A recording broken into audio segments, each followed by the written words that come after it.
বিয়ে হবে আর হিজলা আসবে না, এটা তো অসম্ভব। আসসালামু আলাইকুম everyone, this is me Ridita from Ridita's lifestyle. আশা করি আপনারা সবাই ভালো আছেন। Welcome back to my another video.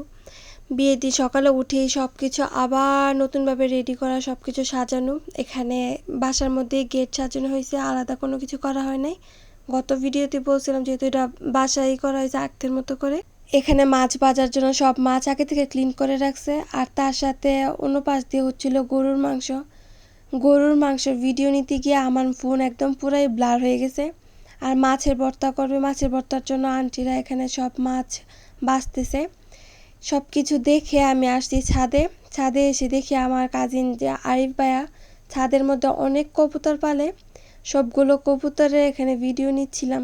এগুলো আমার দেখা উড়াউড়ি শুরু করে দিচ্ছে। কতগুলো কবুতর একসাথে ছিল, সব আকাশের উপরে উড়াউড়ি শুরু করে দিচ্ছে। বিয়ার দিনে সকালটা একটু কেমন জানি ছিল। সকালবেলা উঠে দেখি একদম বৃষ্টি নামবে এমন একটা ভাব, আবার একটু পরে দেখি এমন রৌদ্র উঠছে, কিন্তু বাতাস ছিল। বাসায় হয়তো গরম ছিল, মানুষ বেশি আছে, গরম থাকতেই পারে, কিন্তু বাইরে ভালোই বাতাস ছিল। এটা হলো ছাদের মধ্যে কিছু অ্যালোভেরা গাছ লাগাইছে, যিনি আপু মনেই লাগাইছে, আমি এক্স্যাক্টলি জানি না। আর তার সাথে সবথেকে বেশি আমার এই লেবু গাছটা পছন্দ হয়েছে। এই ছোট একটা গাছের মধ্যে অনেকগুলো লেবু ধরছে, আর লেবুর মধ্যে মোটামুটি রস ভালোই। এর আগেও আমি একটা পারছিলাম, অনেকগুলো লেবু ধরছে মাশাল্লাহ। আর আমার খালার বাসার পেছনটা কিন্তু অনেক সুন্দর, আর এইদিকে অনেক বাতাস আসতেছিল।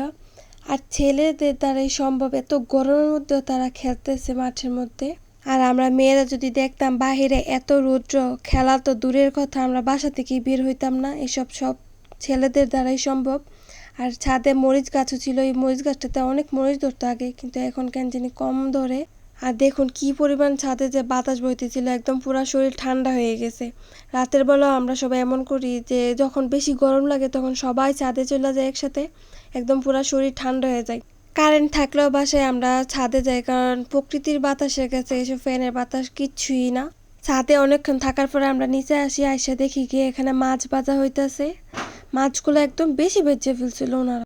আর তার সাথে বানাবে কাবাব। কাবাবের সব কিছু ওনারা রেডি করে ফেলছে। আমি বলছিলাম যে কাবাবের রেসিপিটা দেওয়ার জন্য, ওনারা আগে আগে সব কিছু করে ফেলছে।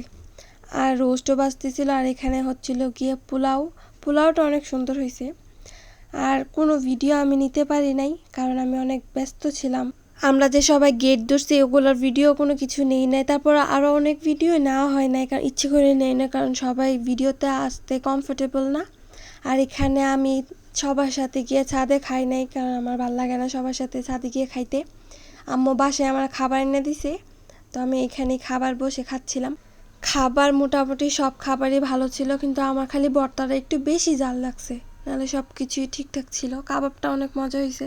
আর সবার শেষে বলি, অবশ্যই আমার জিনে আপুর জন্য আপনারা সবাই দোয়া করবেন, উনি যাতে ভালো থাকতে পারেন। আর আজকে ভিডিওটা এখানে শেষ করছি। আল্লাহ হাফেজ।